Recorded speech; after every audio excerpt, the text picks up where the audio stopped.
Welcome to the Hungry Heracross, where we rank, analyse and create all things Zelda and Pokemon. Brilliant Diamond and Shiny Pearl have been out for a little while now, and it's been great to explore Sinnoh's landscapes, catch some Pokemon and interact with the vast array of new characters. And when it comes to memorable NPCs, there are a few more noteworthy than the 8 gym leaders that you face on your quest to beat the game. Each of these leaders brings something different, be it an interesting personality, fun gym puzzle, or an enjoyable battle. But as with every Pokemon game, even though there's something to like about each of the gym leaders, some are better than others. So today we're going to discuss each of these characters, talk about what works, and where they can improve, as we rank all gym leaders from worst to best.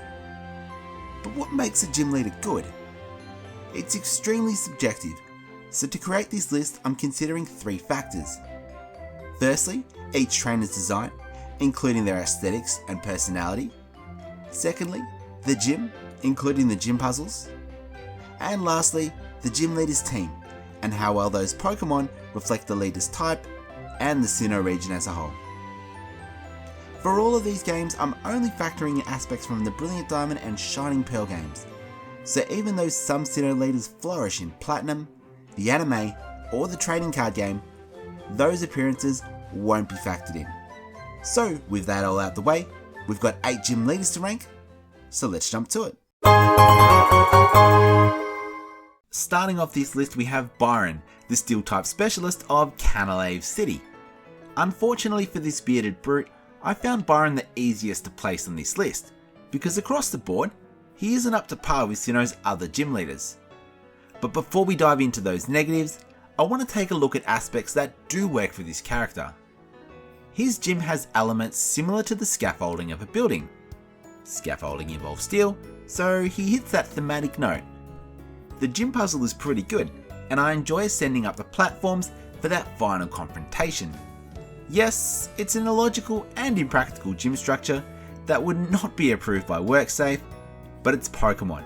Not everything has to make sense, especially if it leads to increasing the fun. However, we all have our threshold for how much nonsense we can take, and for me, Byron's design exceeds this. Yes, he's got some steel cap boots on, but the rest of his design is a mess. He somehow makes wearing a cape look uncool, and his beard is just absurd. And whilst we don't get much of his personality, the snippets we do see suggest that he's a bit of a douchey father to his son. Not a good look. But for me, the worst aspects of Byron's design is that he's holding a shovel whilst being multiple stories above ground. Mate, there's nothing to dig here. Why on earth do you have a shovel?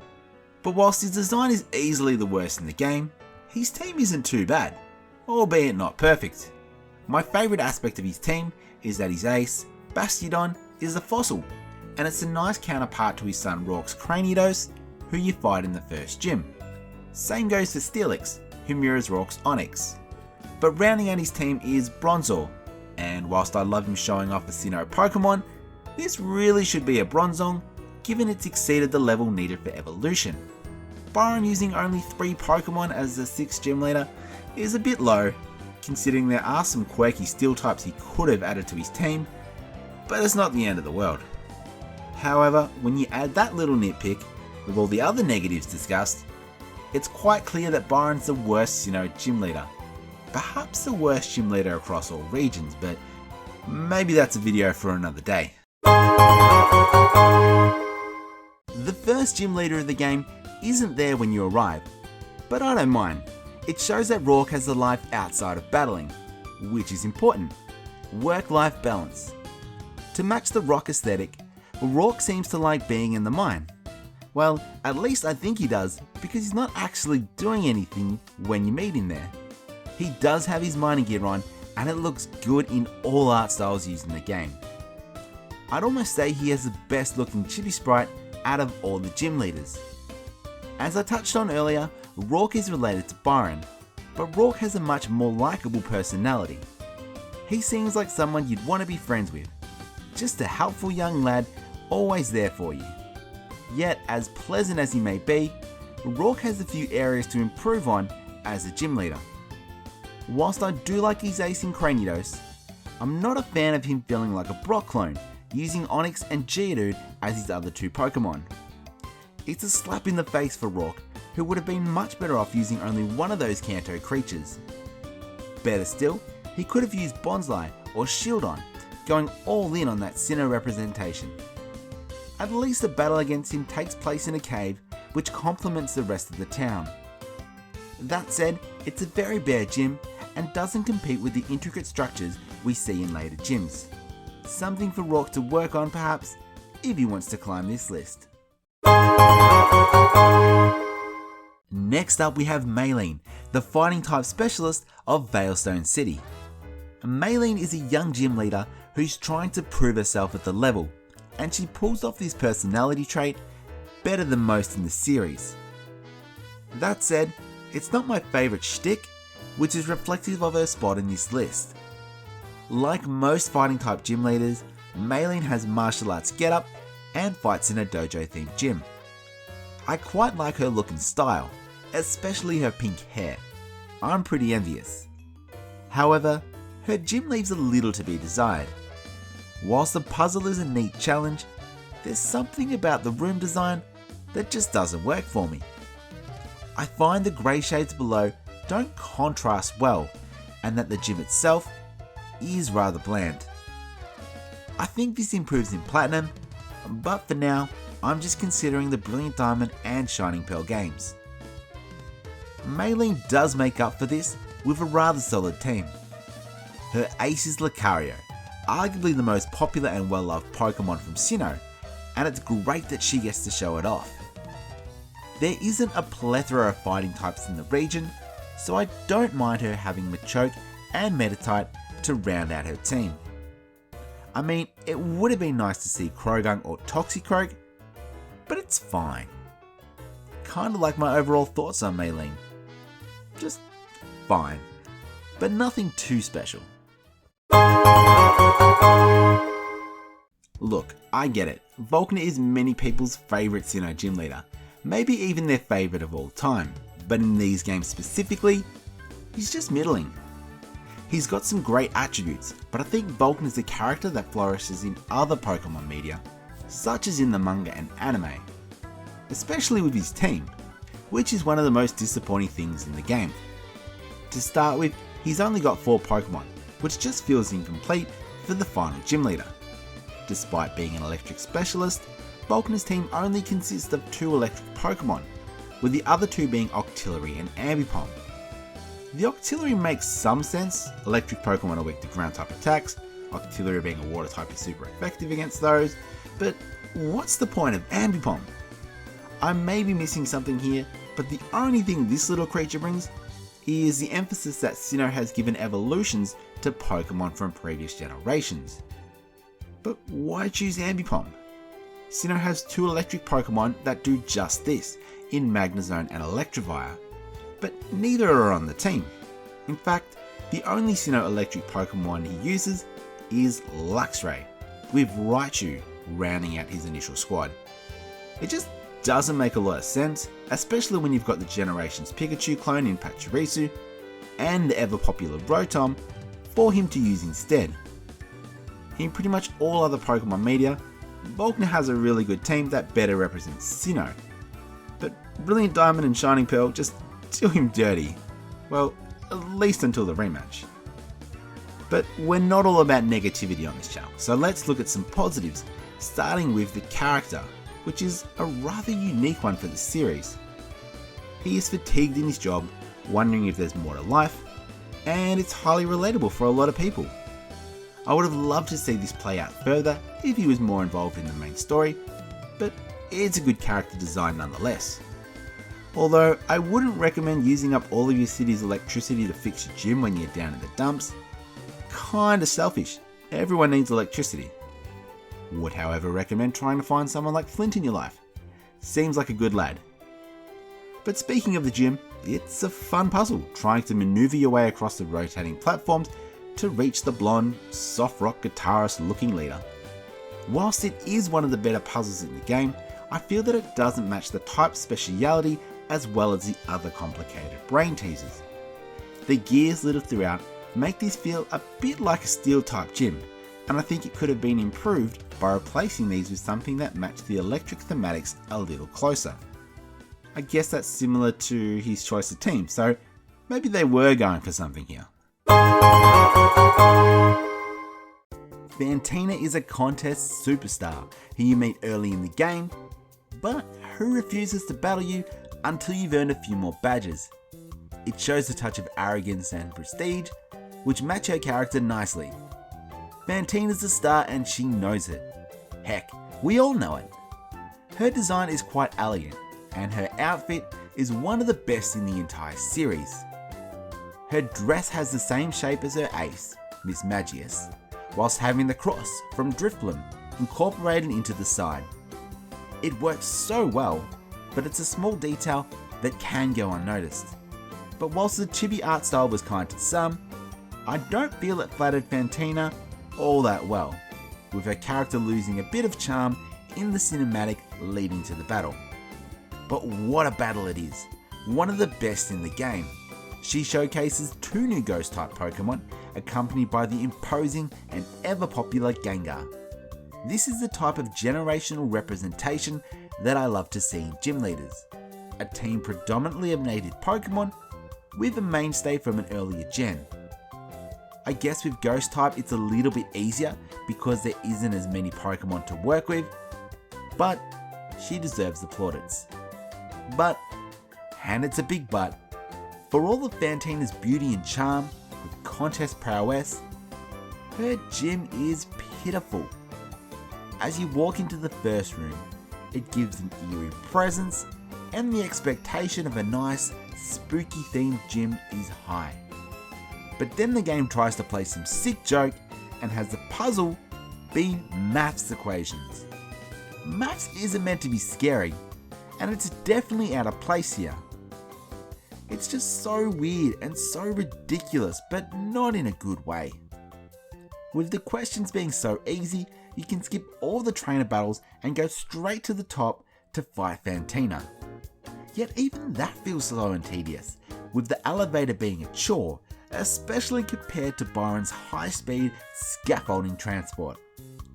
At least when you reach the top of the tower, the backdrop for the final match is gorgeous. It's a great way to temporarily forget about the mess that you've just had to wade through.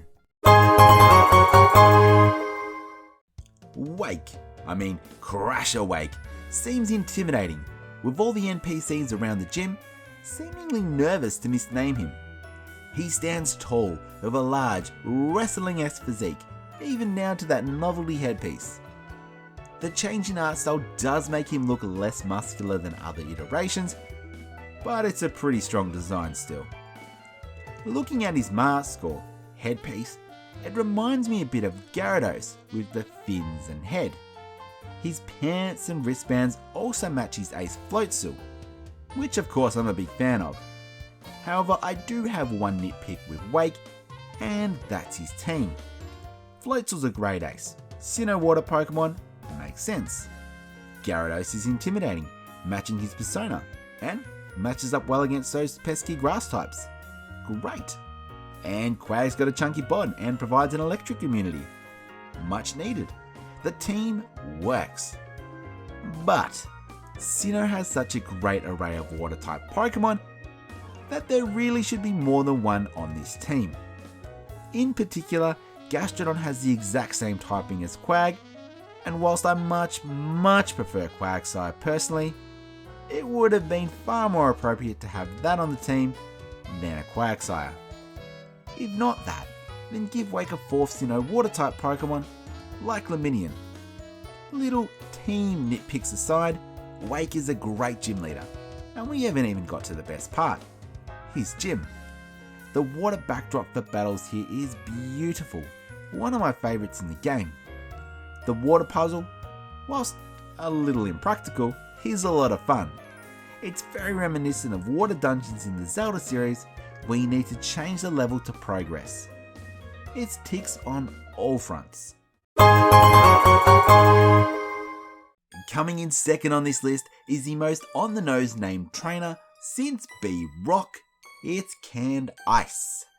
And when I think of Candice, the first thing that comes to mind is her gym puzzle, because it's one of the best in the series. Navigating your way around the room, sliding into snowballs is a ton of fun, and a bit of a challenge. Unlike the other puzzles, you need to take a moment to think about where you need to position yourself so you can slide with enough momentum to break through the ice. The backdrop for the battle is also quite nice, but let's be real, it's hard to go wrong with a nice ice theme. I also really like Candice's design. Her fun personality and cool outfit make her one of my favourites in the game, and arguably the best ice-type gym leader in the series. The only nitpick from a design-wise is her face in the lead up to the battles. Again, another trainer that was a little hard done by the chibi art style, but nothing major. But for all the praise I have, there is something that I would have liked to see improved for Candice, and that's her team. Candice is the first trainer in the game to use a Pokémon that has a different type to their own speciality, with Medicham. It was initially jarring, but I've grown to really love this addition. Medicham are found in the snow throughout the game, and it has a strong ice punch, so there's justification for the addition. But it works really well as a counter to all the ice type counters. Its rock and fighting moves are super effective against the fire, steel, and rock types that are super effective against ice types. And Medicham's psychic fighting typing also resists fighting type attacks that are super effective against the rest of Candice's team.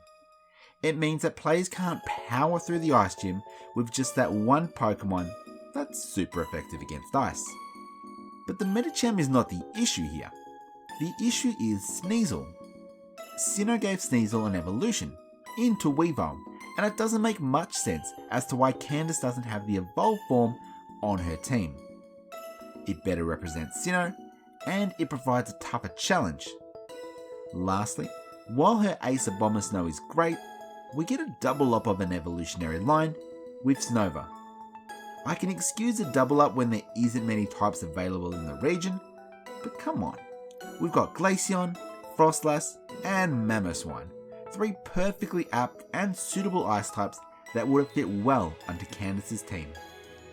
Thankfully, her team improves in the rematch, but she could have almost been the perfect gym leader had she amended her initial team.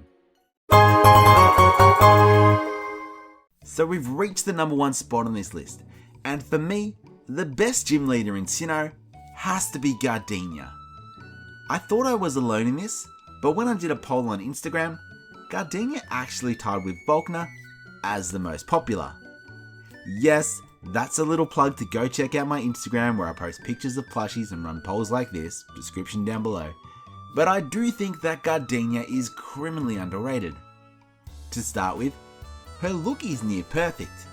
Her earthy tones indicate that she's a grass type specialist, but it's not over the top. An appealing balance. I also love her gym. The initial fake out room is a fun idea, and I love that it leads to a back area full of picturesque trees and flowers. Her hide and seek gym puzzle is an enjoyable challenge that doesn't overstay its welcome. Whilst the Snow Point gym is harder and a little more rewarding to complete, I don't have any negatives for the Eterna Complex, an aptly designed adventure for this point of the story. But for me, what cemented Gardenia to the top spot was her team. She's the only trainer whose team consists of only Sinnoh Pokemon, which, as you've probably gathered by now, something that I'm quite fond of. Gardenia sets herself apart by having a starter Pokemon in Turtwig. It's the first time we've ever seen a gym leader use a starter in their initial team, and it definitely helps make Gardenia a memorable trainer.